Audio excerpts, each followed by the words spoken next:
In a shocking turn of events, an iron plate was found levitating above the ground. A curious waitress reached out to grab it, but in an instant, she was teleported from the top floor to the first-floor restaurant, where she died from the impact. Strangely, the ceiling showed no signs of damage. Experts conducted tests and discovered that the radioactive elements in the iron plate were above the safe threshold. They sealed the plate and took it back to the lab for further investigation. Agent Finola was stunned by the surveillance footage of the incident. But just then, another bizarre event occurred. A woman was driving home with her son when her eyes suddenly started bleeding. She pleaded for help from her son, but he seemed to have gone deaf. After the woman died, the boy skillfully dragged his mother's body out of the car. What happened next was truly eerie. The woman's body began to float and move forward. By the time Finola and her colleague Brian arrived at the scene, the woman had already drifted 10 kilometers away from the car. Brian suggested that the wind might have blown her there, but Finola noticed that the body was moving in the opposite direction of the wind. Brian immediately removed the wire that was holding the body, and sure enough, it continued to float forward. Moments later, a shocking scene unfolded. Several corpses were spinning in a small tornado,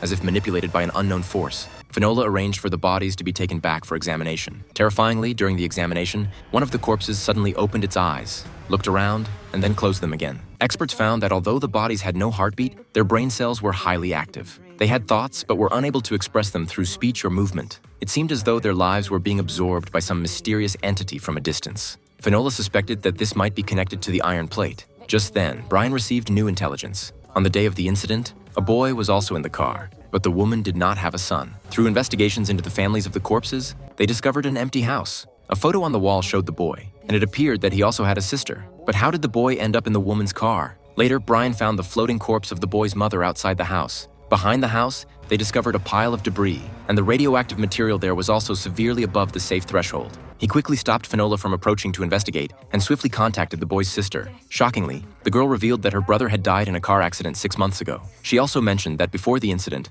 her mother had called to inform her that her brother had come back. But just as she was about to return home to see him, her mother called again to stop her from coming home. The situation was becoming increasingly bizarre. Feeling frustrated, Finola decided to venture to the debris alone in search of the truth. As she daringly reached out towards the wreckage, something strange happened.